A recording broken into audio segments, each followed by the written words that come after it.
Salam alaikum, Azul Fillaoun, bonsoir.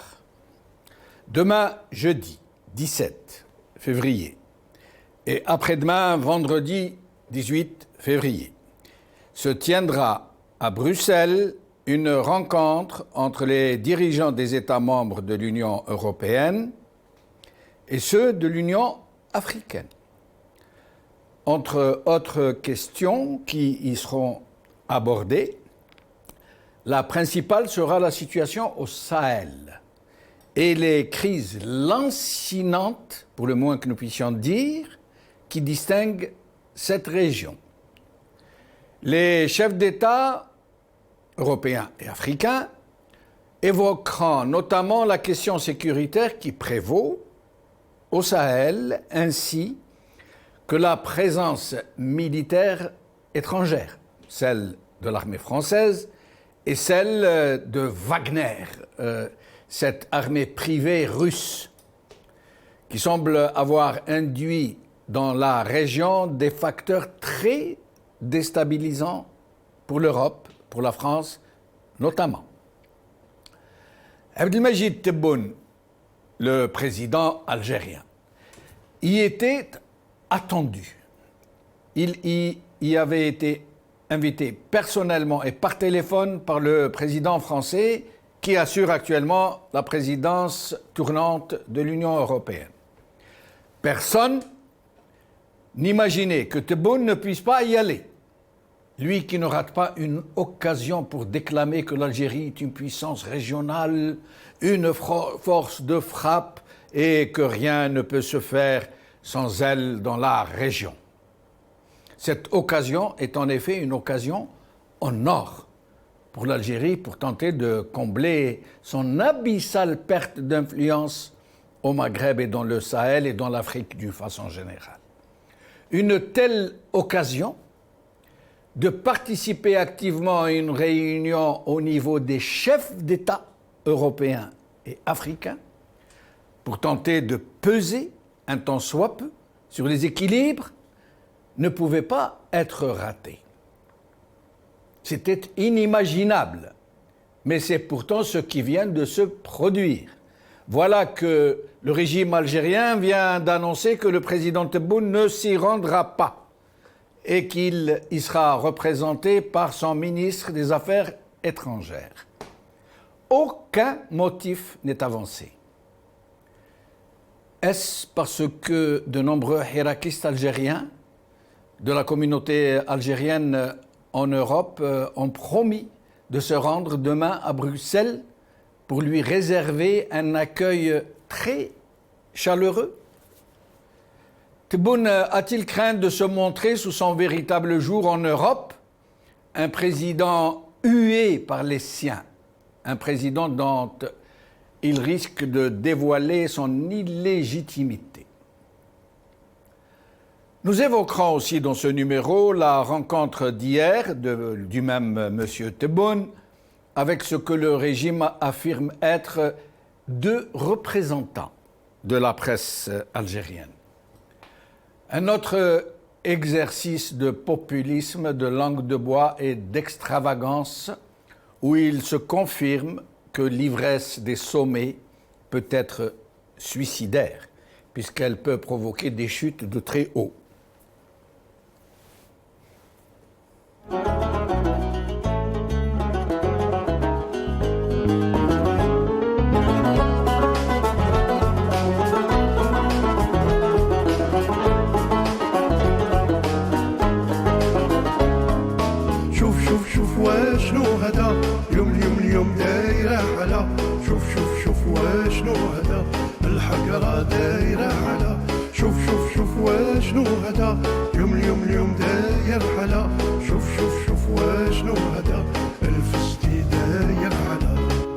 شوف واش راهو صاير في بلادي وبلاد جدادي. السيستم كذاب، كذب على الغاشي، كذبوا على الراجل، كذبوا على المراه، كذبوا على الشباب في بلاد المليون ونص شهيد. حرفوا التاريخ، نهبوا البلاد، خلقوا قانون يمشي بالتليفون والبيستون والشكاره والاورو والدولار. اذا عندك سلكت، اذا ما عندكش حصلت، تحصل وتتمرمد وما تعرف واش صرالك. تعيا تطول وتقصر وتطلع وتهبط، ما تصيب حسابك. شوف شوف شوف واشنو هذا اليوم اليوم اليوم دايرة حلا شوف شوف شوف واشنو هذا الحقرة دايرة حلا شوف شوف شوف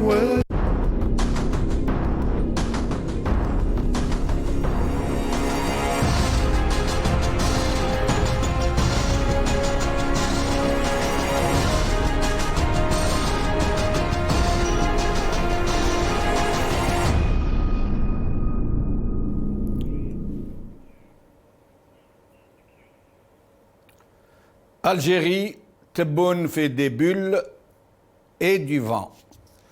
C'est le titre de notre émission d'aujourd'hui et pour en parler, nous aurons avec nous Amin Mennadi, activiste politique depuis le Canada, Rafiq Hamzal, activiste politique depuis Bjaya, Adel Jabbar, analyste politique depuis le Canada, et nous allons tout de suite recevoir Tahar Sisserir pour quelques minutes, militant politique à Paris. Il va nous parler de ce qui va se passer demain à Bruxelles. Tahar Sisserir, merci d'être avec nous. Merci Jamal pour l'invitation. Demain, en effet, on va organiser un grand rassemblement à Bruxelles pour dénoncer la présence des oligarques d'Alger, parce que la France essaie par tous les moyens, et en particulier Macron, essaie par tous les moyens de les faire sortir de l'isolement, parce qu'ils ont du mal à exister, ils ont du mal à exister en fait parmi les autres nations. Donc Macron est au secours des généraux d'Alger, de la junte militaire, donc il essaie par tous les moyens de les aider. Et pourtant, Macron a invité personnellement Tebboune, il l'a appelé au téléphone, il l'a invité, c'est une réunion au sommet où vont se trouver les chefs d'État européens, les chefs d'État africains, et donc c'est une occasion en or pour Tebboune, qui avait été invité personnellement par Macron, le président tournant de l'Union européenne, et pourtant, dernière minute, tout à l'heure, M. Tebboune nous informe qu'il n'y va pas et qu'il envoie à sa place son ministre des Affaires étrangères. À votre avis, est-ce que cette rumeur qui circule qu'il aurait eu peur de se rendre à Bruxelles parce qu'il pourrait être hué par vous et les autres manifestants qui s'y trouvent, ou est-ce une autre raison pour vous? Oui, parce qu'il a peur. Il a peur parce que nous, on a appelé en fait un grand rassemblement unitaire qui va dénoncer leur présence, parce que ils sont en difficulté, économiquement, ils sont en difficulté politiquement, parce qu'ils n'arrivent plus à résoudre en fait les deux problèmes, un problème politique et un problème économique. Donc Macron vole au secours de la junte militaire. Moi je parle de la junte parce que franchement, c'est une marionnette qui ne représente pour moi que lui-même. On lui demande de faire des choses, il les fait. La junte militaire a choisi d'envoyer c'est-à-dire la Mamara, ministre des Affaires étrangères. Ma marionnette qui s'appelle la Mamara, parce que pour eux, il vaut mieux envoyer quelqu'un qui est proche de clan actuel que d'envoyer une marionnette qui est imposée par mais vous allez y aller quand même, Tahar, demain? Le voyage est maintenu? Oui, nous allons organiser un grand rassemblement pour dénoncer leur présence. À Bruxelles, est-ce que vous pouvez nous donner des indications pour ceux qui veulent vous rejoindre? À quelle heure vous partez? De quelle région vont venir les Algériens qui vont s'y trouver? Est-ce que vous pouvez nous donner quelques détails? Donc on va faire un convoi. En fait, pour l'organisation, on va se rencontrer demain à 11h à la place de la République. En fait, les personnes qui vont partir en voiture, donc ils peuvent venir à la place de la République pour y aller ensemble et préparer en fait le convoi en fait de la dignité. Donc nous on prépare un convoi de la dignité, on va partir pour dénoncer. Pourquoi la dignité? Pourquoi la dignité? Pour apporter un soutien aux prisonniers de la grève de la faim, prisonniers politiques, voilà, qui ont donc donné un nom à leur mouvement qui s'appelle Grève de la faim pour la dignité. Exactement. Donc on a fait le choix de l'appeler en fait convoi de... Tarsi Serir. Tarsi Serir. On essaie de le rappeler si nous pouvons. D'abord, nous allons parler de la grève politique, des prisonniers politiques, grève de la faim. Nous allons montrer quelques images et je vais recevoir mes invités. D'abord, Monsieur Tebboune, la CIS, s'il vous plaît, qui nous parle des délits d'opinion qui n'existent pas en Algérie. Écoutons-le. La CIS. Monsieur le Président, il y a des voix qui s'élèvent encore, ici en Algérie et à l'étranger aussi, pour évoquer le cas d'emprisonnement de personnes pour délit d'opinion. Je peux vous dire, c'est Hajouja, par conviction, et c'est pas d'aujourd'hui, ما كانش سجين الرأي تعطي رأي معاكس على الرأي نتاع السلطة ولا كذا تدخل هذا ما نهبطوش لهذا المستوى، ولكن اللي يمس بالأمن العمومي ويبغي يحتل الأمور بالدراع واللي يشتم ويجرح ويخلق بلبلة في البلاد، هذا ما هوش حرية تعبير، هذه حرية التخريب، حرية الشتم، حرية كلام، هذه ما تبقاش. اللي قلتها مرارا، الديمقراطية تتبنى بحرية التعبير الحقيقي، حرية التعبير المسؤولة. تجي نتايا دير مقال على الجيش باش تخرب المعنويات تاع الجيش، هذا ما هوش رأي، هذا معناه راك طابور خامس، راه مسخرينك باش تكسر الجيش، مسخرينك وتضل في السفارات وتضل فيك هذا فرحان بروحك، راك مستعمل. سينو انتم تلاحظوا بروحكم فيه ناس اللي حلوا اذاعات غير قانونيه وما درنا، حتى التلفزيونات ما غلقناهمش، راهم فيه بعض اللي طاب الروند ولا اللي يمسوا ويجرحوا، نقصد بزاف لان ولا تابعه قانون الجنايات. هاك حريه التعبير مضمونه، الدستور تاعنا يضمن كثير من الامور اللي صبحت بالتصريح، كان زمان بملفات اليوم بالتصريح. Pour M. Tebboune, il n'y a pas de prisonniers d'opinion, encore moins de prisonniers politiques. Circuler, il n'y a rien à voir. Il n'y a que des prisonniers de droit commun. À Bjaya, à l'université de Bjaya, un sit-in de soutien à ces prisonniers politiques, à ces détenus d'opinion. Quelques images.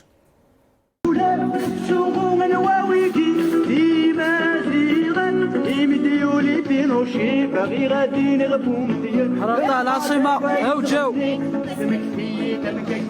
pouvoir assassin, pouvoir assassin, pouvoir assassin, assassin, assassin.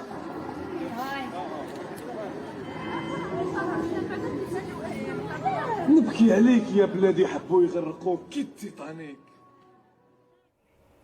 À Kharrata, aujourd'hui, c'est état de siège. Une présence policière, une présence de gendarmes rarement vue dans cette région qu'on a pourtant beaucoup vue. Regardez, Kharrata. Sora. On voit de loin des engins de la gendarmerie. Vous pouvez apprécier le nombre. Alors, Tarsi Serir, vous nous disiez donc départ demain de Paris à 11h. 11h. Oui. Oui, justement, on va partir ensemble. C'est le convoi en fait, de la dignité, de la dignité pour dénoncer justement le coup de main donné par le Macron à la junte militaire d'Alger qui piétine les droits des Algériens, qui emprisonne, qui réduit de plus en plus les libertés individuelles et collectives. Donc, comment peut-on inviter des gens qui ont piétiné, qui ont écrasé le peuple, qui réduisent de plus en plus les libertés, et parler en même temps des droits de l'homme, des libertés, et chanter. Et où est-ce que vous allez, quel est l'endroit où vous allez vous retrouver pour les gens qui viennent d'ailleurs, des autres pays d'Europe, à Bruxelles? Quel est l'endroit où vous devez vous retrouver? Sinon, le lieu du rassemblement, c'est la place Schuman, c'est la place Schuman à Bruxelles. Donc, on a l'autorisation de 18h jusqu'à 20h parce qu'on n'a pas pu avoir l'autorisation toute la journée parce que ils nous ont imposé en fait des créneaux parce qu'il y a plusieurs pays qui vont organiser des rassemblements. Donc, on n'a pas le choix.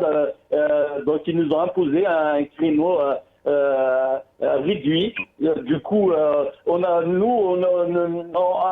préfecture nous a autorisé de 18h jusqu'à 20h à la place Schuman en face du Parlement européen. Très bien, Tal Cécile, merci beaucoup. Au plaisir de vous retrouver. Alors, avant d'accueillir mes invités, je rappelle que pour la grève de la faim des prisonniers politiques et des détenus d'opinion, n'en déplace à M. Tebboune, de plus en plus de personnalités politiques, de militants, rejoignent le mouvement de grève. Je voudrais citer 5 parmi elles, des dames, des Algériennes, des syndicalistes, des militantes. Nassera Rouzlan, qui a son 17e jour de grève de la faim. Yamina Mgharaoui, qui est en sa 12e jour de grève de la faim. Younsi Nora, qui a son 11e jour de grève de la faim. Mekki Ratiba, qui a son 11e jour de grève de la faim. Ben Azzouz Khaira, qui est à son 11e jour de grève de la faim, en soutien aux prisonniers politiques et aux détenus d'opinion qui se trouvent dans les prisons algériennes, qui sont au moins au nombre de 300... Non, les prisonniers dans leur ensemble sont au nombre de 333 prisonniers pour une quarantaine de grévistes de la faim. Adel Jabbar, merci d'être avec nous. Bienvenue à vos invités sur le plateau. Un grand bonjour à notre peuple en Algérie et à l'étranger. Merci. Adel Jabbar, sur cette grève de la faim des prisonniers politiques et des détenus d'opinion. On a tout dit, il ne reste plus rien. C'est un véritable drame qui se produit sous nos yeux. N'en déplaise à ce Kedboun, qui nie l'existence de prisonniers politiques, de détenus d'opinion, d'otages, parce que pour moi ce sont des otages. Il est là. Tu disais tout à l'heure qu'il était, comment dirais-je, envahi par l'ivresse du pouvoir. Je rappellerai à ce monsieur-là, à cet indu occupant de Mouradia, que plus haut qu'il soit assis, même à 12 000 mètres d'altitude, il est toujours assis sur son derrière, il ne décollera jamais. Ils sont dans le déni le plus absolu, ils ne veulent pas changer, ils ne changeront pas, parce que c'est comme je l'ai tout le temps dit, leur ADN est issu d'une matrice satanique. Ce monsieur-là est venu pleurnicher pour défendre encore une fois l'armée, son armée à lui, c'est-à-dire l'armée des janissaires et des mamelouks, qui se fait, comment dirais-je, dans le moral est atteint parce qu'il y a un gamin de 18 ans, et on en a vu, qui écrit un post sur Facebook. Et puis on lui colle des charges qui lui ouvrent droit. Mais il parle de gens, expliquez-moi une chose, Adel Jabbar. Il dit, oui, pour la liberté, la démocratie, il le dit Blarbiya, mais il dit, mais ceux qui sont là pour ruiner, ce qu'ils disent, ruiner le moral de l'armée, celui-là, on ne lui pardonnera pas. C'est donc ça, cette force de frappe, cette puissance régionale qu'un gamin sur un réseau social peut ruiner. Il peut ruiner le moral, un gamin, d'une armée, force de frappe, puissance régionale, à ce point?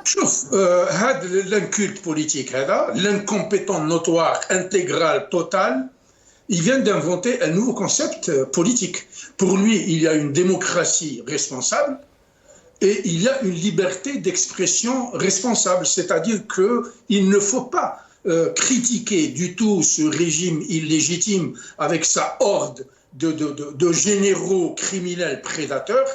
De quelle armée parle-t-on?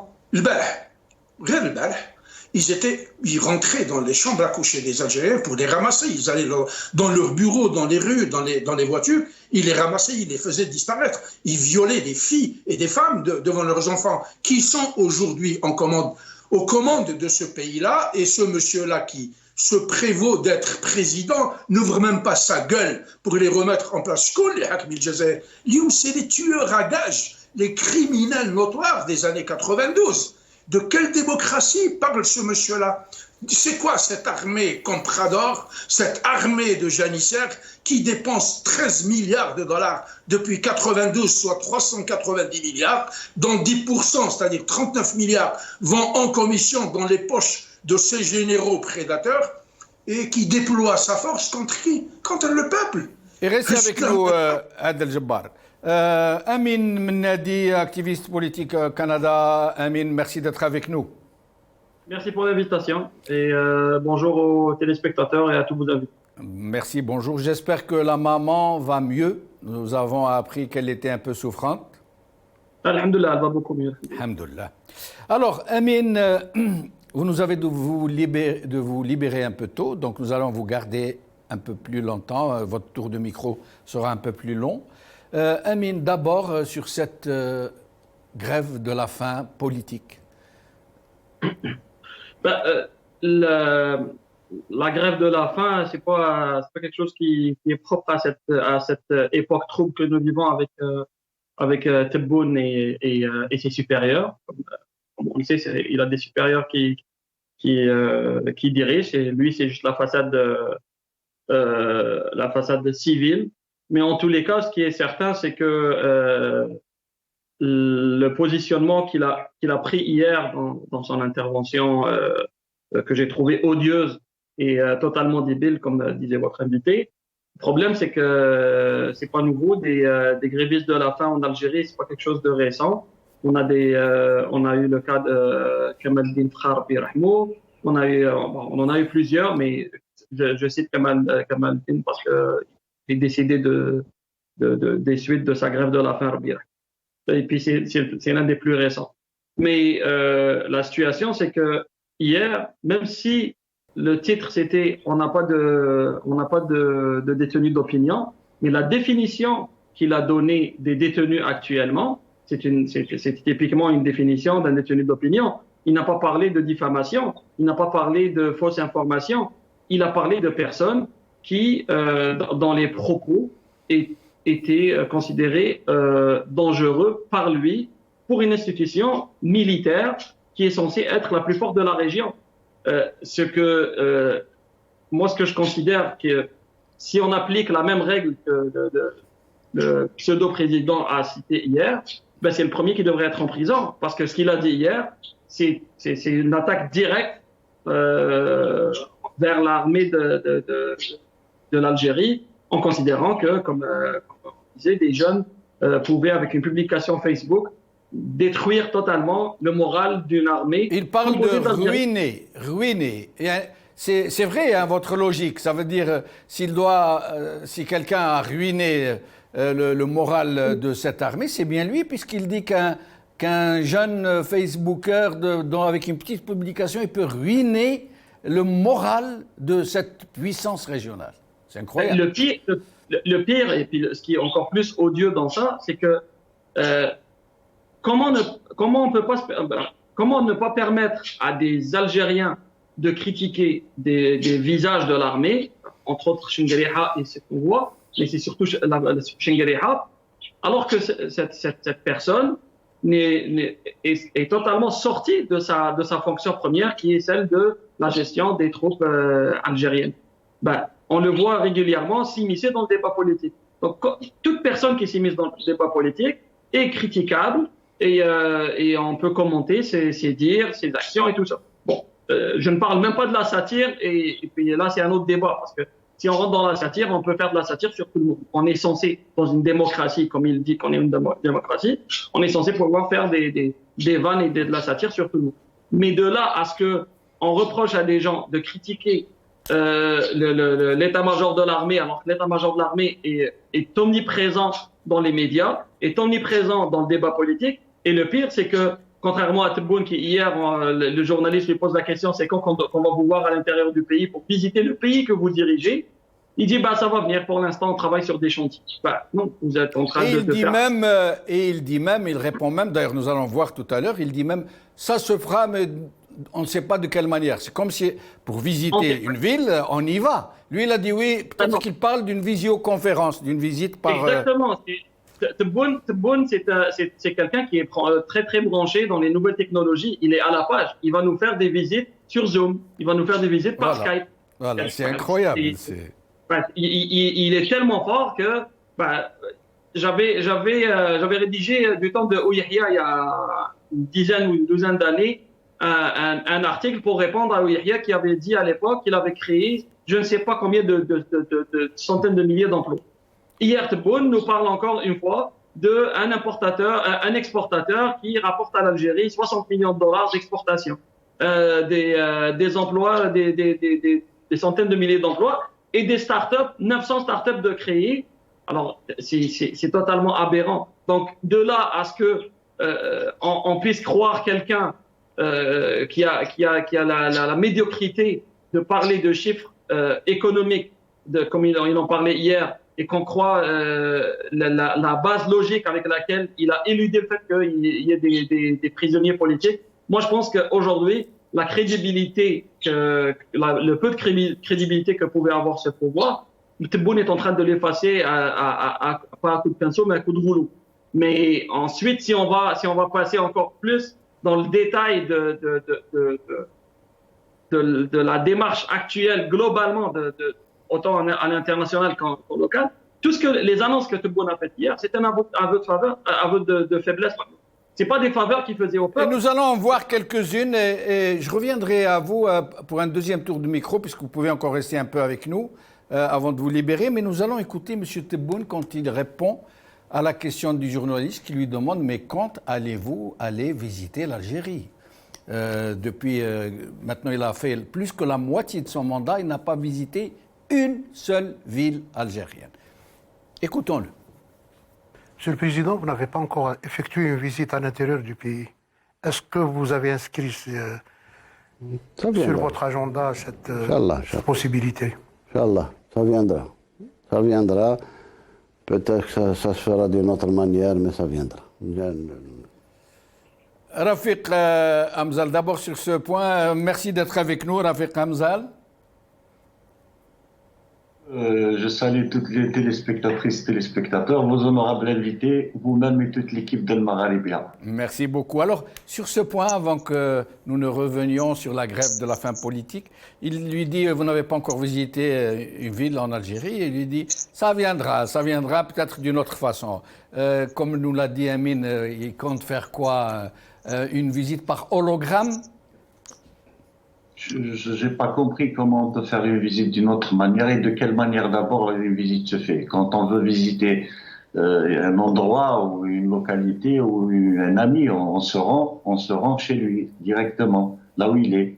Donc s'il y a une autre manière de visiter, je préfère me documenter sur le sujet avant de Il y a la possibilité de l'hologramme, hein, c'est connu ça. Un chanteur par exemple qui chante ici, et donc l'image est reproduite à 6000 km plus loin où on voit ses contours. C'est peut-être ça, il n'y a rien d'autre. Mais d'abord, pourquoi est-ce qu'il ne visite pas l'Algérie après plus de la moitié de son mandat?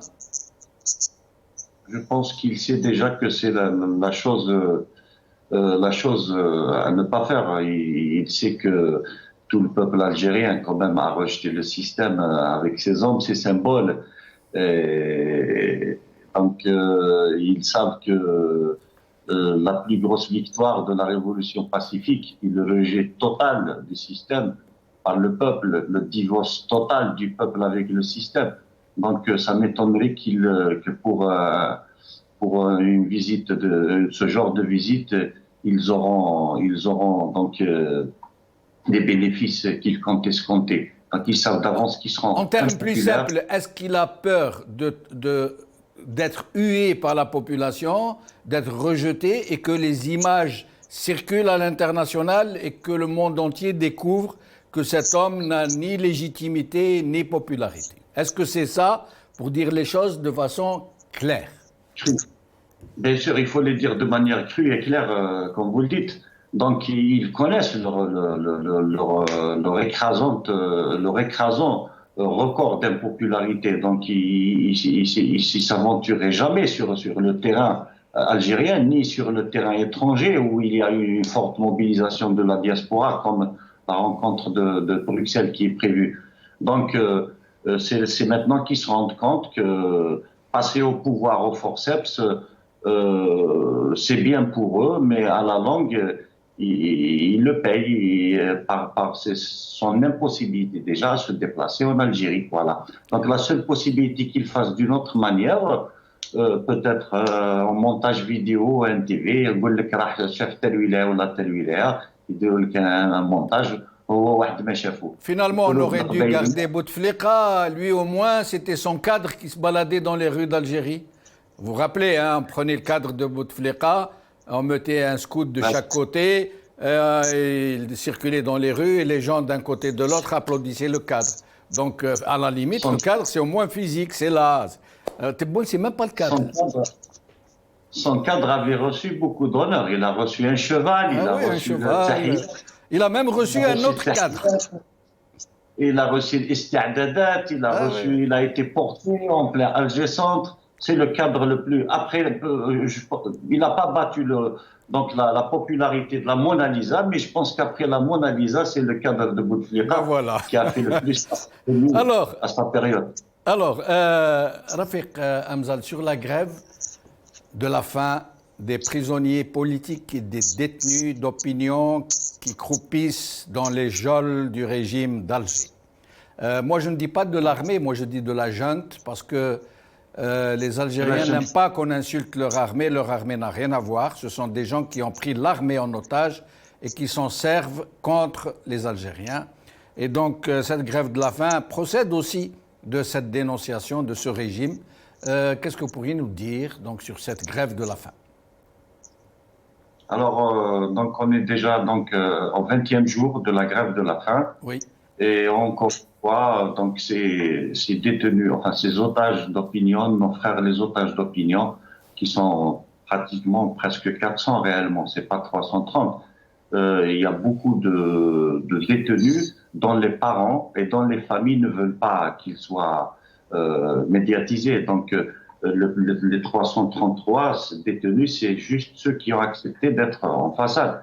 Donc encore une fois, les otages d'opinion ont su faire le lien entre la révolution pacifique et la révolution de 54. Donc, en rappelant cette commémoration, donc la grève du 8 jours, pour le compte de la révolution pacifique et pour dénoncer l'état d'illégalité dans lequel ils se trouvent, l'état d'homme, et ils ont même fauché l'herbe sous les pieds du système algérien pour qu'il ne récupère pas la commémoration de cette date. Et nous voyons bien que le lien est bien fort entre la génération, la vraie génération de 54, et pas ces imposteurs qui sont au pouvoir et qui n'ont pas de légitimité historique, qui n'ont plus leur légitimité historique. Donc ces détenus d'opinion ont tout simplement marqué au fer rouge le pouvoir, malgré qu'ils le font au détriment de leur santé. On doit respecter leur décision de faire grève. Ils étaient à 40, ils ont démarré à 40, ils sont à plus maintenant. Et comme je l'ai déjà dit, ils viennent de marquer au fer rouge ce pouvoir. Il traînera cette affaire comme des boulets de Senzala, comment dire, de cellules, les boulets de l'époque médiévale qu'un détenu traînait derrière lui en étant prisonnier dans un cachot. Donc cette fois-ci, c'est le pouvoir qui a les boulets aux pieds. Cette affaire de détenus. Et rappelons Rafiq Hamzal, qu'il y a des déclarations d'avocats et de familles des détenus qui ont déclaré que ces grévistes de la faim ont été maltraités, frappés, et que et ceux qui ont fait cette grève de la faim, parmi eux, 23 ont été affectés dans des prisons loin de leur famille, loin de leur lieu de résidence. En représailles pour ne pas avoir accepté d'arrêter leur grève de la faim. Nous allons passer au sujet suivant et nous allons d'abord écouter M. Tebboune nous annoncer la thématique sur laquelle nous allons discuter maintenant. M. Tebboune, s'il vous plaît. الصنف الثالث هي العلاوة تاع البطالة واللي احنا أول دولة من بعد أوروبا ما فيه لا دولة في العالم الثالث ولا اللي تأسس العلاوة هذه. أنا قلت تكون عندهم شبه مرتب اللي تصون كرامته كشاب، هي 13,000 دينار. إذن عندهم 13,000 دينار ابتداء من مارس، والتغطية الصحية عندهم تغطية صحية كارتشيفا دونك. وي عندهم تغطية صحية مثل موظف مثل كل الناس اللي عندهم. المرض يمشي للمستشفى، يمشي يشري الدواء بلا كارتشيفا نتاعو إلى آخره. إذن هذه إن شاء الله تتسجل على بلادنا، يعني بلادنا ماشية بخطوات عملاقة نحو الرقي ونحو التقدم من أجل المواطن. كيف تعطى لهم وكيف تنزع، شحال عددهم؟ العدد اليوم راه يتراوح في 620,000 بطال اللي مسجلين في مكاتب الشغل. إلا نضيفوا لهم الناس اللي ينتظروا في الإدماج واللي هم 180,000 تقريبا، يعني هذا هو الإجمال تاع 13,000 دينار. بالطبع لازم الرقمنة. مادام وزارة الشغل هي اللي تشرف على هذه العلاوات كلها، مستقبلا تشرف على هذه العلاوات، عندهم شكون اللي دا وشكون اللي مازال بطال وشكون اللي هذا. نتمنى يعني باش يساعدونا، اللي وجد شغل يصرح باللي وجد شغل، ولكن احنا لازم يكون عندنا كل وسائل اللي باش نراقب شكون اللي راه يدير العلاوات تاع البطاله وهو ما عنده شغل. Monsieur le Président, corrigez-moi si je me trompe. Donc cette allocation chômage, elle sera applicable à partir du mois de mars 2022. Question, est-ce qu'elle ne touche que les primo-demandeurs d'emploi ou l'ensemble des... Pour le moment, on en est avec les primo-demandeurs d'emploi. الناس اللي جاوا للعمل خرجوا من الجامعة وباقيين بطالين، ينتظروا يعني الصناعة وينتظروا الفلاحة وينتظروا باش تخلق لهم مناصب شغل. المسيرة هذا وين بدات الحقيقة. Adel Jabbar, alors, il vient d'annoncer qu'il ne dit pas dans un an, dans 2 ans. C'est comme s'il avait la lampe d'Aladin. Il dit au mois de mars, ça veut dire dans une quinzaine de jours. Alors qu'ils n'ont ni administration, ni structure pour préparer tout ça, qu'ils ne connaissent même pas le véritable chiffre des chômeurs. Il parle de 620 000 chômeurs primo-demandeurs inscrits dans les structures de l'emploi. Avant, on disait les bureaux de main-d'œuvre. Or, s'il y a une prime, tout le monde va s'inscrire. Et quasiment tous les chômeurs en Algérie sont des primo-demandeurs. Je vais donner un exemple tout simple. Toutes les femmes au foyer sont en chômage. Elles peuvent demain s'inscrire au chômage et prétendre à une indemnité de chômage en tant que primo-demandeur. Il y a ça. Il y a aussi le fait qu'il annonce un chiffre, c'est comme s'il voulait faire « nous sommes les premiers au monde par l'Europe à donner ». C'est comme s'il voulait le beurre sans donner l'argent du beurre. Une opération pareille, est-ce qu'elle peut s'improviser de cette façon pour un pays qui est en crise, dont l'inflation ronge toute l'économie, dont l'économie est à 70% informelle, ça veut dire qu'elle échappe à tous les circuits de l'État, et ça c'est de l'aveu même du régime lui-même. Qu'est-ce que vous pensez de ça, Adel Jabbar? Et puis nous allons essayer de rentrer un peu dans cette question. Bon, que veux-tu que je dise à propos de ce monsieur-là, qui est un véritable ensemble vide? N'a-t-il pas dit, il y a quelques mois, je donne 3 mois aux administrations locales, aux écoles, aux hôpitaux, je ne sais pas trop à qui, pour aller substituer l'énergie électrique et le chauffage à gaz avec de l'énergie solaire. Ne vient-il pas de donner des instructions pour doubler la production céréalière? Oui. Et ce type est un cinglé. Moi, quand je l'écoute honnêtement, non seulement je suis agacé, mais je me dis, ce gars-là est en train de vouloir nous démontrer que c'est lui l'inventeur de l'eau chaude. Pour moi, Tebboune, ou Kedboune, comme je l'appelle, c'est la définition même des fake news. Ce type-là ment beaucoup plus qu'il ne respire, il débite n'importe quoi, il dit n'importe quoi. Et puis, bon, c'est Merlin l'Enchanteur avec sa flûte. Il est là, ou c'est Pinocchio qui est en train de nous balancer. Adel Jabbar, même à supposer qu'il n'y a que 620 000 chômeurs dans ce pays, on va en parler. À supposer qu'il n'y a que 620 000, est-ce qu'il peut, dans 15 jours, leur verser une indemnité de chômage comme ça? Il l'avait dit, si vous vous rappelez, pour le coup fin du Ramadan, il l'avait dit pour l'indemnité du Covid. Grande promesse, il n'y a rien eu. Mais là, il est en train de dire une indemnité du chômage. Nous sommes le seul pays au monde, à part l'Europe, à la mettre. C'est comme s'il l'avait déjà attribué.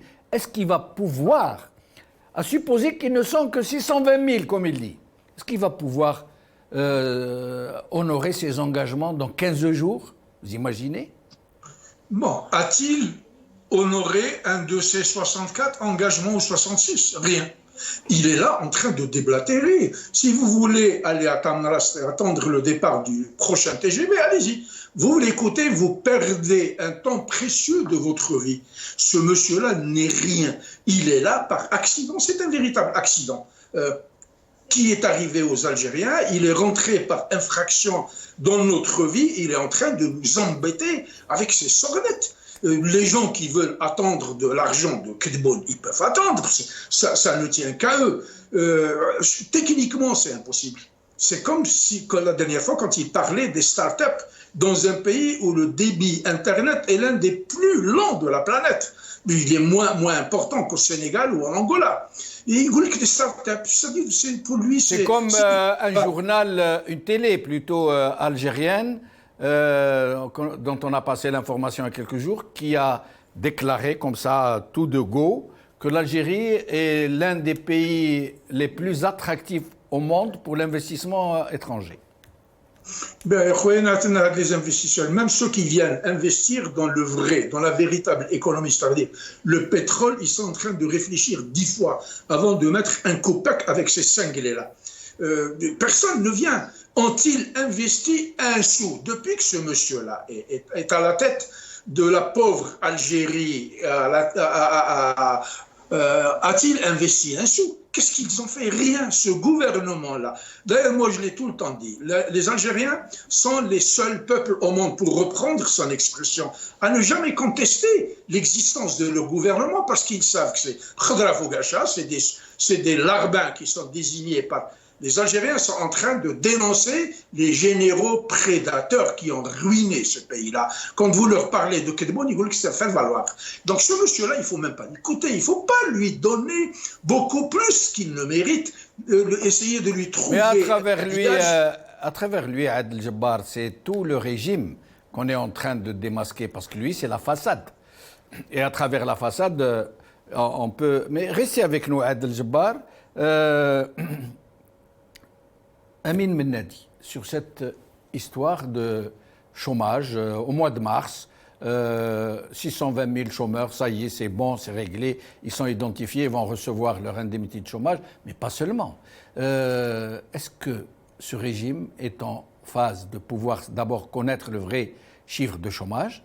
Est-ce qu'il est en phase de pouvoir faire un véritable recensement et de pouvoir mettre en place la structure pour la distribution de cette indemnité, de son contrôle, de son suivi et des mesures annexes qui accompagnent généralement l'attribution des indemnités chômage? Bon, déjà, il faudrait qu'on définisse c'est quoi un primo-demandeur. Pour ceux qui ne sont pas au fait de ce terme technique, un primo-demandeur, c'est une personne qui est en recherche de son premier emploi. Absolument. Donc déjà. Et puis en Algérie, un primo-demandeur, c'est quelqu'un qui est en recherche de son premier emploi déclaré ou officiel. Donc quelqu'un qui était en train de vendre des produits à la sauvette sur un marché, lui, il n'est pas déclaré nulle part. Donc sa demande, s'il l'a fait, il est considéré comme un primo-demandeur. Aujourd'hui, les personnes déclarées comme l'a dit le président, c'est 600 000 personnes. Admettant que c'est le chiffre des personnes qui sont déclarées au niveau des structures de l'aide à l'emploi. Mais est-ce que le jeune Algérien a le réflexe normal d'aller s'inscrire dans ces organismes dont il sait très bien que jamais ils vont l'appeler pour un emploi, parce que déjà il n'y a pas d'emploi. Et s'il y en avait un, ça serait dans le secteur public, il aurait besoin d'un coup de piston pour y aller.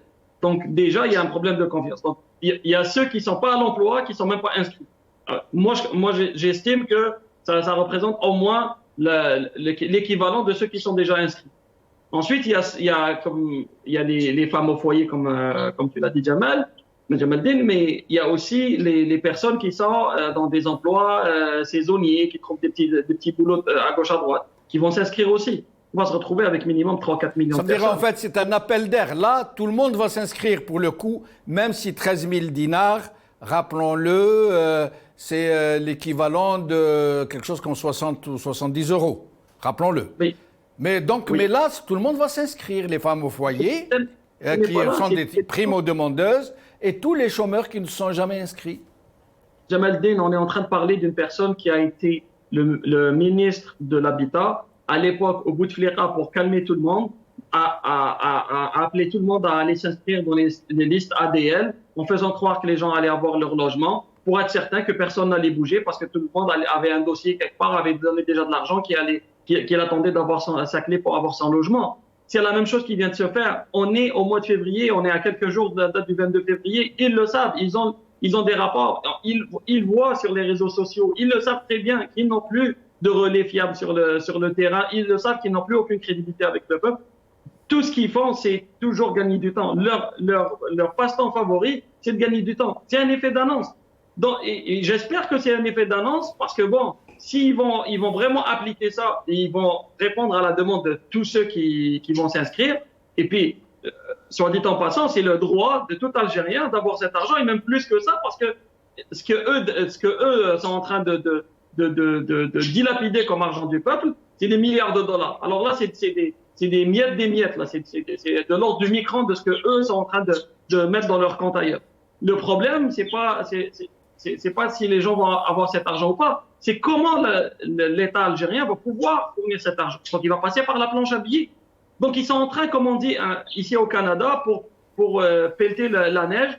La pire façon de la pelleter, c'est de la pelleter en avant. Parce qu'à un certain moment, le tas va être tellement gros qu'on ne pourra plus avancer. C'est ça ce qu'ils sont en train de faire. Ils sont en train de pelleter vers l'avant. Ils sont en train juste de décaler le problème vers plus tard, en espérant trouver un remède miracle qu'ils ne trouveront jamais.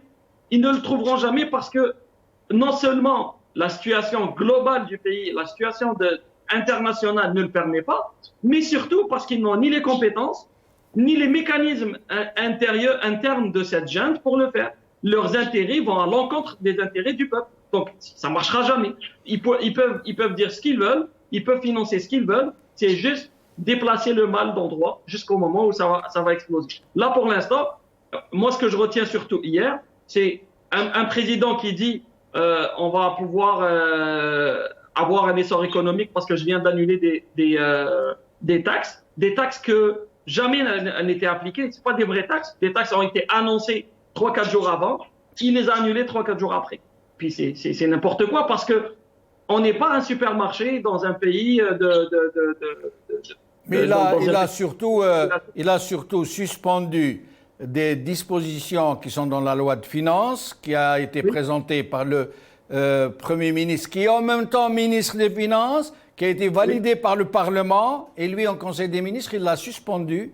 Il n'a pas suspendu par une loi qu'il a proposée au Parlement, il l'a suspendu en Conseil des ministres de façon verbale. Il a suspendu. C'est le fils spirituel de Bouteflika. C'est la même façon de faire.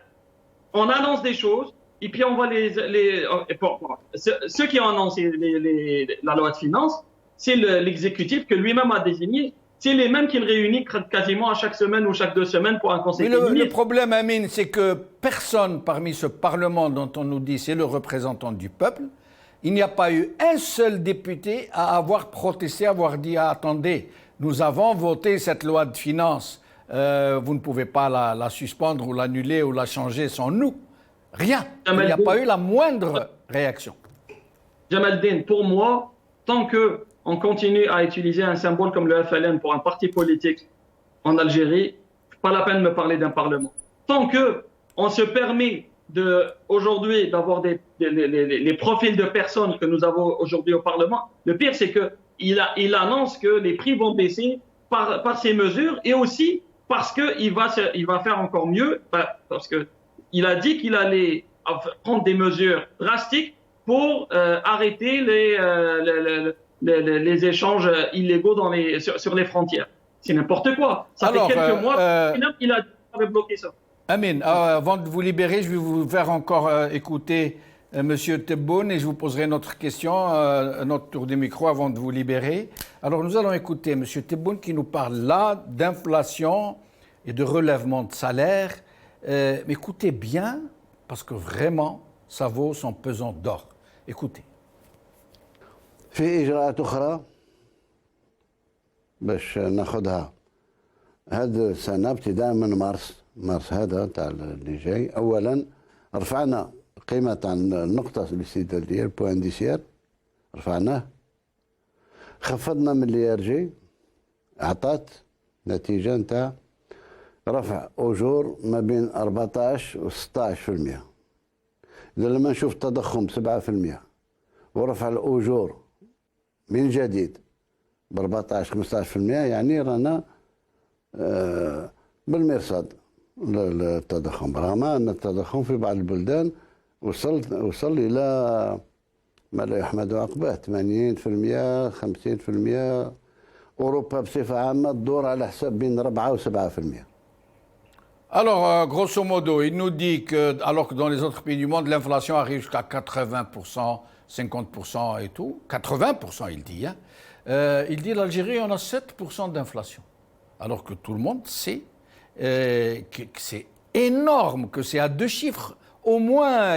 Et pour beaucoup de produits, c'est à 200%. Ce n'est pas seulement comme il a reproché un journaliste qui a parlé de 60%. Mais sinon, il parle du relèvement du SMIC. Et il donne le chiffre.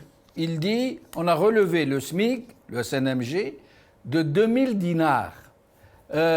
Il ne sait pas, les gens qui ne savent pas ce qu'est la valeur du dinar, en fait, 2000 dinars, c'est 10 euros. Il a relevé le SMIC et ils ont fait une affaire personnelle. Je l'ai fait, on en a mes consciences parce il a dit, je l'ai relevé de 10 euros. Le SMIC. Et il considère ça comme un exploit. Au moment où les prix flambent, où l'inflation est énorme, où des millions de gens ont basculé, non pas dans la précarité, mais dans la misère. Amin. Déjà, pour moi, c'est de la pure folie d'avoir quelqu'un qui a été Premier ministre, qui a été ministre aussi longtemps, et qui a été ministre dans un ministère qui pas rien. C'est un ministère qui brassait des milliards de dollars pendant des années. Qui est capable de parler comme ça, c'est incroyable.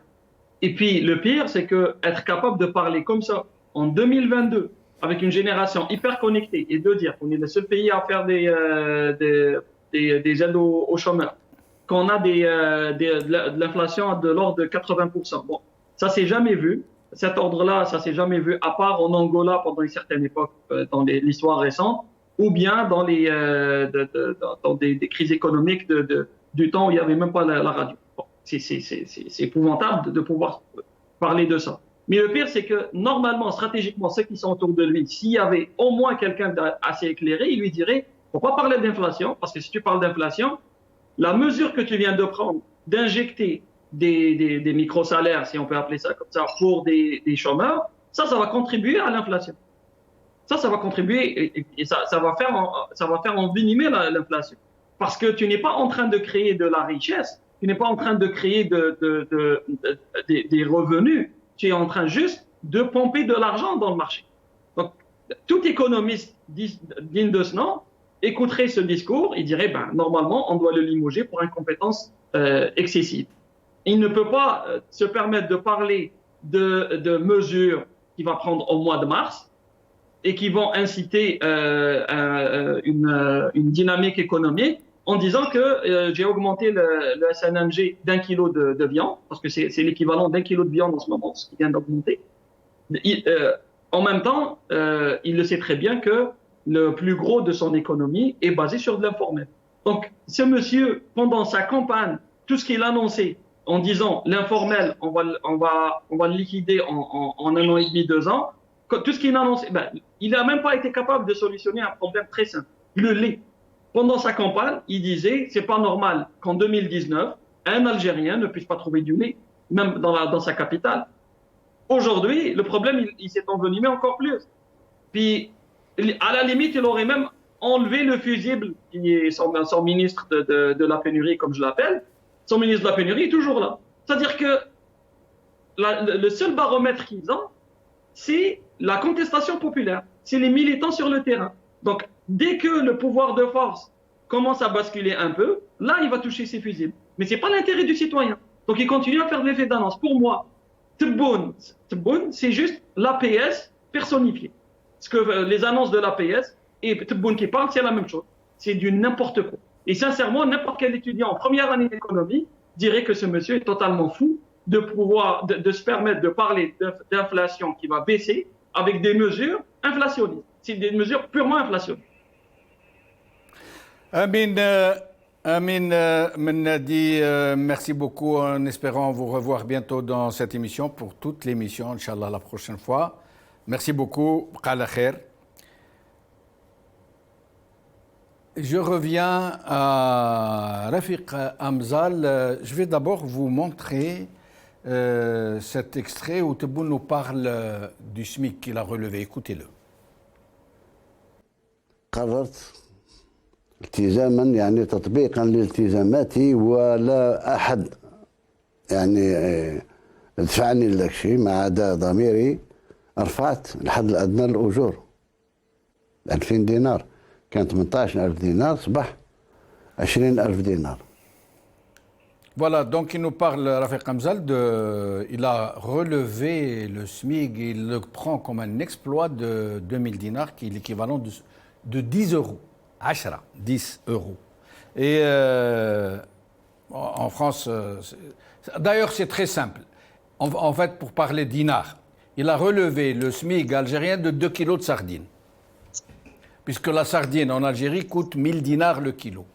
Il a relevé le SMIC de 2 kilos de sardines.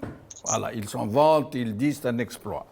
Sinon, d'abord, vous qui êtes spécialiste de ce genre de questions, Rafiq Amzal, sur les chômeurs, sur cette indemnité de chômage, qu'est-ce que vous pourriez nous dire sur cette question? En quoi pourriez-vous éclairer notre lanterne, s'il vous plaît? Merci pour la question, elle est très pertinente parce que nous subissons de ce pouvoir une avalanche de dispositions budgétaires en plein début d'année, alors que la loi de finances 2022 vient d'être élaborée et d'être votée le 31 de décembre, elle a été signée même par Tebboune. Donc, et d'un seul coup, 1 mois et demi après, on se rend compte que ce système nous torpille avec une avalanche de dispositions budgétaires. Tout ce qu'ils ont annoncé concernant donc le gel des impôts, l'indemnité chômage, donc la revalorisation du SMIC sont des dispositions budgétaires. Elles ne peuvent être traitées qu'en dehors que l'élaboration de la loi de finances. Donc si votre loi de finances 1 mois et demi, vous constatez qu'elle ne peut pas répondre aux besoins budgétaires de l'année, vous ne pouvez pas prendre de décision de geler ou d'attribuer ou de changer quoi que ce soit. Vous devez passer par une loi de finances rectificative.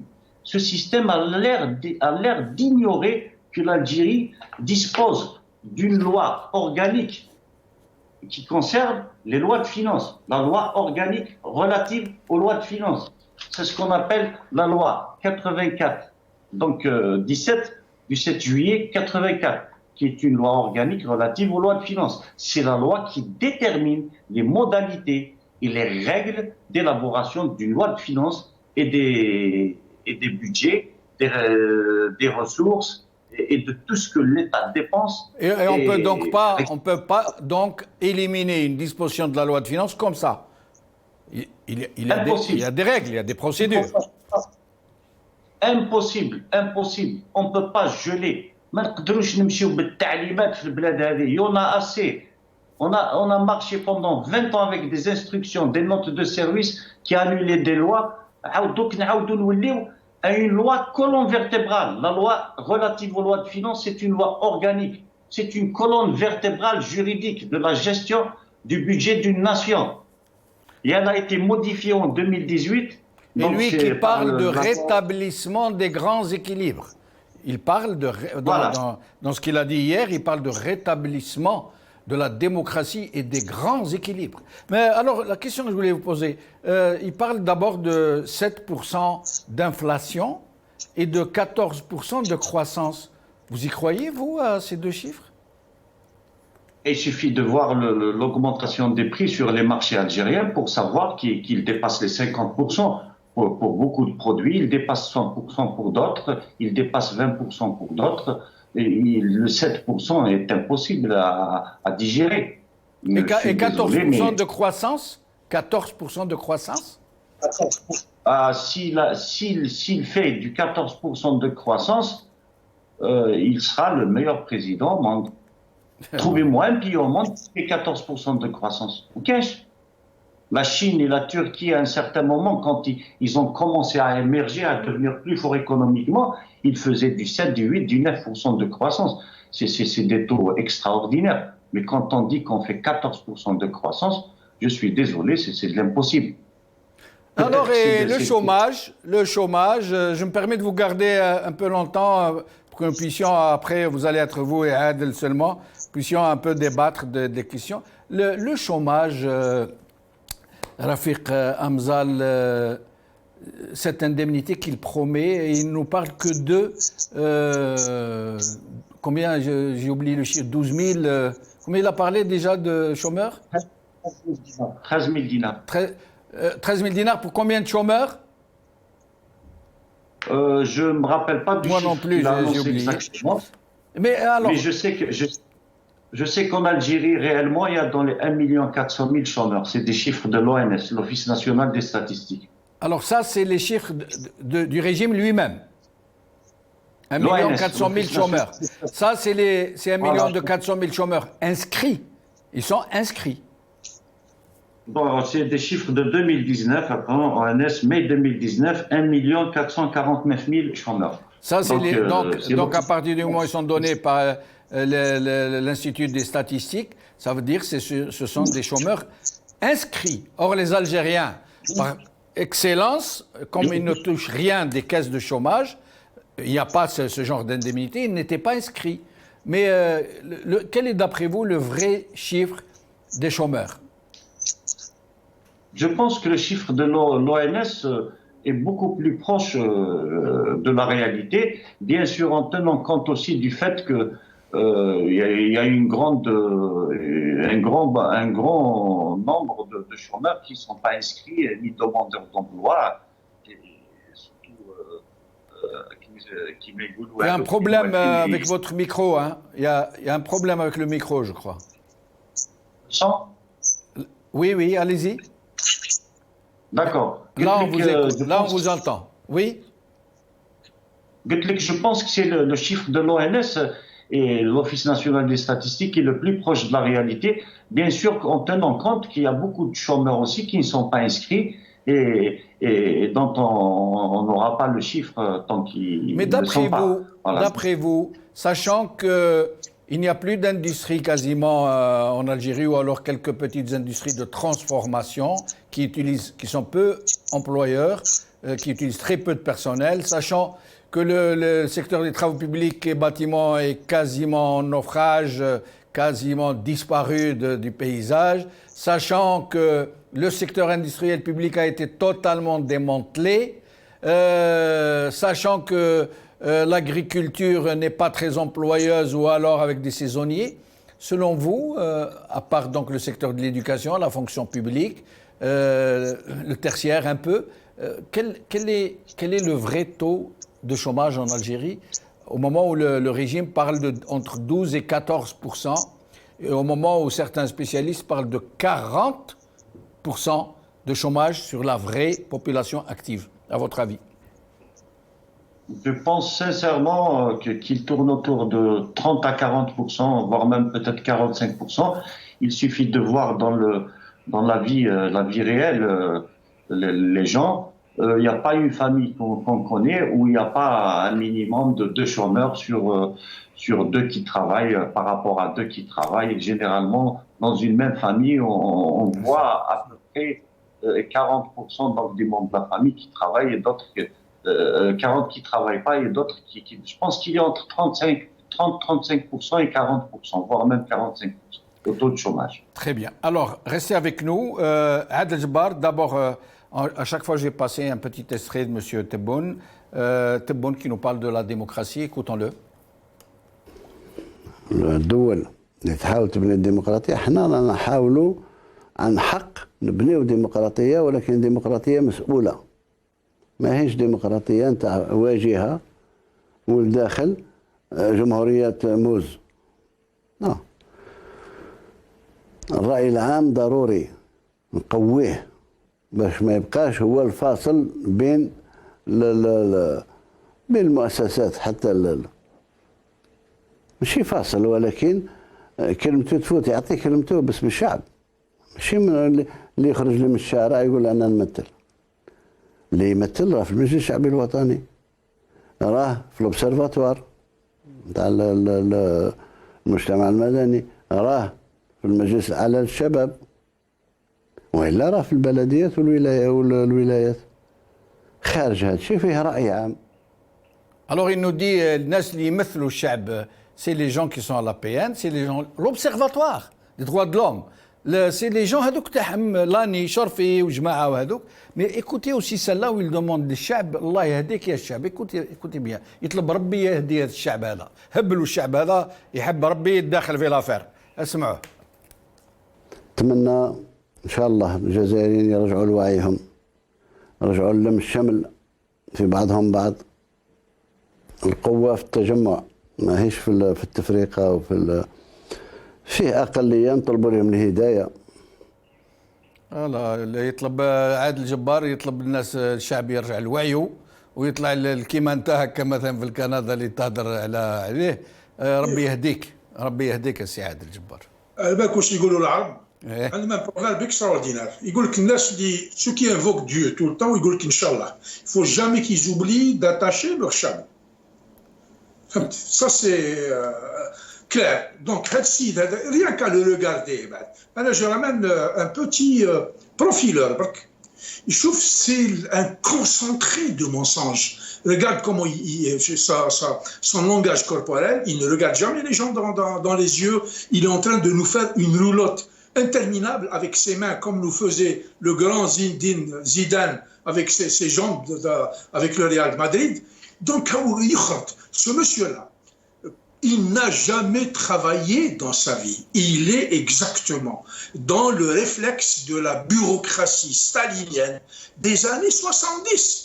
Ce monsieur-là n'a jamais produit de la richesse, il ne sait pas ce que c'est. Il n'a jamais géré une épicerie pour la faire rentabiliser. Il a toujours vécu à l'ombre de la dépense publique. En lui, dans un budget, chaque année dans sa wilaya, à l'époque où il était wali, il dépense ce qu'il dépense, il donne de l'argent aux petits copains, il fait ses petites affaires, et puis quand il y a des excédents de budget, il les garde au niveau de la wilaya, et sur le prochain budget, on remet encore une enveloppe. Il ne comprend strictement rien. Si je lui donnerais à encadrer des étudiants de sciences éco, on aura des bonnets d'âne en 4e année. Il oublie fondamentalement que donner de l'argent sans contrepartie d'une productivité ou d'une production, c'est la définition même de l'inflation. Donc, si demain, après cette affaire d'annonce, tout le monde sait que les Algériens ne s'inscrivent pas au chômage puisqu'ils n'ont rien à gagner. Mais si demain, après ça, ils disent bon, après tout, 13 000 dinars, ce n'est pas jeté, c'est toujours bon, nous, c'est la misère et tout. Quelqu'un qui a ses 2 filles à la maison, qui a son épouse, qui a son fils de 18 ans, et tout le monde va s'inscrire et il va se retrouver avec 10 à 12 millions de chômeurs qui vont revendiquer cette indemnité de chômeur. Il va faire quoi? Il va faire comment? Il ne fera strictement rien. Rappelez-vous, quand il avait promis le million aux gens. 1 million. Ils n'ont même pas été fichus d'organiser, de distribuer à des nécessiteux le café, le koufa du Ramadan. Définitivement. Sauf, il avait promis la fin des subventions et la récupération des 19 milliards de dollars qui étaient auparavant destinés à supporter les produits de première nécessité. Les prix ont flambé depuis 2 mois avec leur loi des finances, mais on n'a pas vu cet argent-là. A-t-il été distribué dans les poches des Algériens? Il n'y a rien. Ce monsieur-là avait promis un tas de choses, mais rien n'est arrivé. Et il n'arrivera strictement rien. Donc si demain, les gens vont faire des tabours, comme on dit, pour aller s'inscrire, moi je les encourage à aller s'inscrire. Parce que c'est leur argent, c'est l'argent du pétrole. Il vaut mieux qu'ils aient un ou 2 sous que de laisser des prédateurs comme ça vendre du pétrole, faire des affaires et puis... Vous conseillez aux gens d'aller s'inscrire sur les listes du chômage? Bien sûr, mais il n'est pas évident, il n'est pas certain qu'ils auront un sou. C'est une bureaucratie toxique, mortelle, cette bureaucratie algérienne-là. Lui-même, qui est le chef incontesté, incontestable de la bureaucratie, se plaignait de sa bureaucratie. Il dit, je donne des instructions, ça n'aboutit pas. Ce monsieur-là est d'une nullité absolue. Là, pour moi, constitue le plus grand danger pour l'avenir de l'Algérie. À Dieu ne plaise, ce monsieur-là et les généraux prédateurs qui l'entourent et qui sont en train de mener le pays vers un désastre finiront par désintégrer ce pays-là. Et cette absence au sommet de l'Union européenne et de l'OIA, alors que normalement il saute sur l'occasion, c'est l'occasion en or. Pourquoi est-ce qu'il n'y est pas allé, qu'il a envoyé la Mamra? Sauf, il faudrait qu'on se dise les choses correctement. Ce sommet de l'Union européenne avec les supplétifs africains, c'est-à-dire les chefs d'État africains de la CEDEAO, de la francophonie, c'est des gens qui sont soumis, les Macron les appelle, il les convoque, et puis ils se mettent à genoux devant lui. Aujourd'hui, si Macron a décidé de convoquer ces supplétifs africains qui ne représentent pas leur peuple et les intérêts de l'Afrique, c'est pour reconstruire encore la façade effilochée de la France néocoloniale. Mais raison de plus pour y aller. Raison de plus pour y aller. Non, il n'a aucun intérêt à aller là-bas. Parce que sur le plan interne, il est en train de vendre l'idée que là, on est contre la France, puis on tient tête à la France, et puis la deuxième chose qu'il indispose, ce Kedboun, c'est que les Russes sont à côté. Fussent-ils des mercenaires de Wagner? D'ailleurs, son ministre des Affaires étrangères, dans une interview qu'il avait donnée en Éthiopie à Addis Abeba, il disait non, il n'y a pas de mercenaires. Donc ils sont coincés entre les Russes et les Français. Et vous avez vu ce qu'il déclarait dans sa diarrhée verbale. Il disait que Macron, la Sumler, et puis on est en phase ascendante. C'est le ministre des Affaires étrangères qui parlait de phase ascendante avec la France. Lui, il est en train de dire non, les choses se sont réglées, puis ça, le courant passe très très bien. Etc. Ils sont coincés. Ils sont coincés parce que la présence russe les a complètement déstabilisés. Je termine avec ça. Aux dernières nouvelles, la France, qui a mobilisé des pays de l'Union européenne, parmi eux le Danemark et d'autres qui ont quitté pour dire ça c'est un problème qui ne nous regarde pas, ils sont en train de tout faire pour se redéployer sur le Niger, où il y a un supplétif qui est en train de leur dire venez ici, foutez la paix au Mali, et puis venez, comme avec les mines de comment on appelle ça, d'uranium, et puis positionnez-vous ici, et puis vous allez continuer à avoir la même base sur le Sahel. Donc, alors, nous allons encore écouter M. Tebboune, pardonnez-moi de vous interrompre. Écoutons encore M. Tebboune. Il a tellement de choses à nous dire. وعد 30 سنة ما جيش لبلادك وتهضر على بلادك كأنك فيها ماكش عارف كاع واش راه صاري في بلادك. تبدلت الأمور، تبدلت كثير. Rafiq Hamzal, il ne faut pas parler politique, il parle aussi des partis politiques. On va voir, tiens, on va voir, parti politique, la 10 s'il vous plaît, et après je vous donne la parole. Les partis politiques, regardez ce qu'ils ont dit, la presse, les partis politiques, les manifestants, il veut fermer la bouche à tout le monde. Écoutez ce qu'il dit sur les partis politiques. سيادة الرئيس على ذكر حرية مش عارف قنعتك ولا ما قنعتك على ذكر حرية التعبير والصحافة أيضا هناك البعض ينتقد السلطات يقول أنه هناك تضييق على نشاط الأحزاب خاصة أحزاب المعارضة. ما هو ردكم على هذا؟ لا علاه نضيق عليه؟ وش الفائدة تاعي باش نضيق عليه؟ ولكن هو يمشي يجتمع في مقر الحزب نتاعو ويبدا يلم. كل من ابدا غضب ولا يلموا ويقرروا يديروا وراه البرنامج تاع حزبك.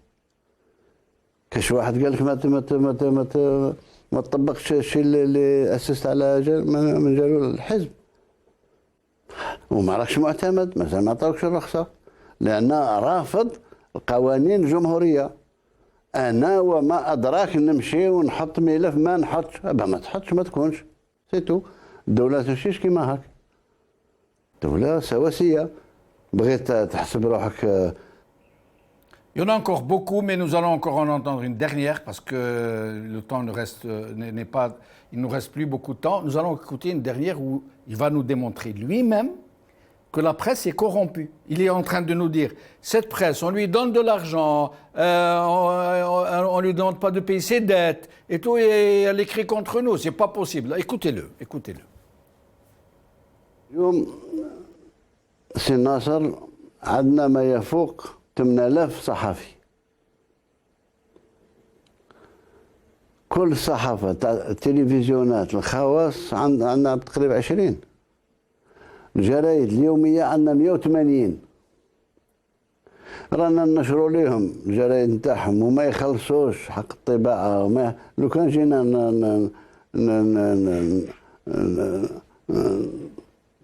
نضيقوا عليهم تضييق عليهم بلا تجاريين. قال ماكش تخلص ما نطبعلكش. تفاداوها. تعرف لي التلفزيونات اليوم راها كلها اوفشور مخلينها حاسبينها تلفزيونات وطنيه. كاش مشكل ويجي الوقت من يتصلحوا. Rafiq Hamzal, sur tout ça, comme c'est le dernier tour de micro, vous allez avoir à peu près 3 minutes pour nous dire ce que vous pensez de cette bérésina. Comme d'habitude, on a tous été désagréablement déçus par ce genre de discours. On commence par ignorer les détenus d'opinion, carrément leur existence. Après, ils vous parlent de partis politiques. ويقول لك ما عندوش الحق يعيط للناس السياج تاعو باش يتفاهم مع d'autres opposants politiques. Donc il reconnaît que les journaux, et ça c'est connu, ils impriment tous leurs journaux sans paiement, donc ils sont super endettés envers l'État, envers l'imprimerie qui leur fournit l'impression. Et il y a aussi le la publicité. Les journaux algériens et les médias algériens, ils soit de l'impression, on a de la publicité. Donc, il reconnaît, comme vous le dites, que toute cette presse-là est corrompue et qu'elle est à la solde d'un système qui est assoiffé de pouvoir et qui n'est pas prêt de le lâcher de sitôt. Très bien. Adel Jabbar. والله يدوخني على بالك انا هذا كل ما نسمعه نمرض. جو في اون فيير دو كارون. Adel Jabbar, باكش وحدك. اخويا نقول لك صح. Et puis j'ai comme l'impression qu'on est en train de faire une promotion gratuite à ce Kedboun là sur la chaîne du peuple, sur la chaîne Al Magharibiya. Il parle de journalistes et un journaliste, c'est quelqu'un qui sait mettre sa plume sur une plaie pour dénoncer tout ce qui ne va pas dans ce pays. Malheureusement, nous n'avons pas, à l'exception de 3 ou 4 qui se comptent sur le bout des doigts, parmi eux Radio M et Qadi Hassan et 2 ou 3 autres journalistes, je ne fais pas leur promotion, mais je reconnais leur valeur. C'est des journalistes. C'est tous des supplétifs. Le véritable rédacteur en chef, de tous les journaux, des radios, des télévisions, c'est le DRS. Comme à l'époque, il y avait le Haj Zoubir ou le colonel Fouzi. Rien n'a changé. Le paradigme est le même. C'est la même secte satanique qui est là. Pourquoi ce Kedboun-là n'évoque-t-il pas les dépassements, les violences, les agressions qui sont commises par l'oligarchie militaire à travers ces brutes de la police et de la gendarmerie et du DRS sur des petits jeunes qui ont 18. Moi, j'ai vu un enfant de 18 ans se faire incarcérer. Il a porté atteinte au moral de la troupe. Donc, on est dans un blahbel.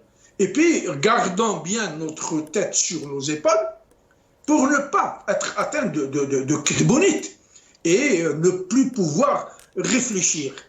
Ce monsieur-là est un véritable... Pour moi, c'est un gars à interner, pas à emprisonner. Il faut l'interner dans un asile psychiatrique. Il ne dit rien. Moi, quand je l'écoute, j'ai comme l'impression d'écouter le petit jeune, il déblatère. Ah oui, Haji. Ce type-là, Haji. Mais sa narration est fatigante parce qu'il ne dit rien. À ce niveau de l'État, on doit être un peu plus sérieux. On doit avoir de la retenue. Un homme politique, c'est qui? C'est quoi? C'est quelqu'un qui est d'abord légitimement élu. C'est quelqu'un qui a une capacité d'écoute extraordinaire. Il ne parle pas du tout, il écoute. Et quand il écoute ce que lui demande son peuple, il s'assoit avec lui, il essaie de trouver des solutions. Or, ce monsieur-là n'évoque aucune solution. C'est Hana ou Khlas. Hana ou Bess, comme disent les Msalawa. C'est-à-dire lui et son oligarchie militaire, lui et son blindé, lui et sa mitraillette. Ce n'est pas comme ça que ça se passe. Ils finiront par tomber. La souveraineté appartient au peuple. Elle n'appartient ni à Shengriha, ni aux généraux corrompus. On a vu les frasques, les délits, les scandales qui n'ont jamais cessé depuis l'avènement de ce monsieur-là. Combien de scandales, combien de... Chauffe, les généraux, c'est tous des bandits à l'exception de quelques-uns. C'est-à-dire mais sinon, c'est la même matrice, c'est la même mentalité, c'est la même école de pensée, c'est la prédation en masse. Ce pays ne les intéresse pas. Les Algériens ont un ennemi qui s'appelle l'oligarchie militaire. Et si nous voulons réellement nous libérer de ces gens-là, cessons d'avoir peur, parce que la peur est la maladie la plus contagieuse, parce qu'elle se transmet par un clin d'œil. Surpassons nos peurs, parce que même la peur n'a pas de frontières et elle ne va pas faire reculer la menace ou le danger, parce que ce régime dictatorial est une véritable menace, un véritable danger pour l'avenir de l'Algérie. Donc, surpassons nos peurs, affrontons-les. Le problème est un rapport de force. Comme l'avait dit quelqu'un qui a intervenu avec moi, ce ne sont pas les majorités qui changent le cours de l'histoire, c'est des minorités et des minorités militantes. Aujourd'hui, 15 jours de grève, comme l'ont fait nos frères de la Syrie, ce régime hors sol tombera de lui-même parce qu'il n'a pas d'assise sociale. Il n'a que des blindés, des banques et du pétrole pour s'exprimer. Et il est en train de nous trahir en allant chercher des légitimités auprès de puissances étrangères auxquelles il est en train de céder nos biens et nos richesses. Adel Jabbar, merci beaucoup. Rafiq Hamzal, merci beaucoup. Amin Mennadi, merci beaucoup. Tar Sisril, merci beaucoup. Merci à vous, chers amis, d'avoir suivi cette émission. Comme je suis journaliste, je suis obligé donc de me défendre. Dire des généraux algériens qui n'ont aucun droit de ne pas rendre compte du formidable budget qu'ils prélèvent chaque année au trésor public, aux richesses nationales, ce n'est pas être un membre de la 5e colonne, ce n'est pas être un mercenaire, ce n'est pas ruiner le moral de l'armée. Exiger de l'armée qu'elle rende compte pour le moindre centime qu'elle dépense, ça procède de la citoyenneté. Et comme l'a dit si bien Al-Jabbar, et de porter la plume dans la plaie pour réellement montrer les choses telles qu'elles sont. Sinon, moi personnellement, j'espère, à la suite de cet appel de Monsieur le Président de la République algérienne, démocratique et populaire, ministre de la Défense, chef suprême des armées, c'est son titre officiel. J'espère qu'à sa demande, tous les Algériens au chômage vont aller dès demain matin s'inscrire. Il faut inscrire nos épouses, nos sœurs, nos filles qui ne travaillent pas, qui sont à la maison. Il faut inscrire nos enfants. Ça veut dire qu'il n'y a pas de différence entre une femme et un homme. La Constitution le précise clairement. Ils ont tous droit, tous ceux qui ne travaillent pas, à 1 300 000 centimes. Je ne sais même plus comment on dit, 13 000 dinars. Donc il faut s'inscrire pour avoir droit à cette indemnité de chômage. Ça va mettre un peu de beurre sur les épinards. Merci beaucoup. Qawala khair. Bislama.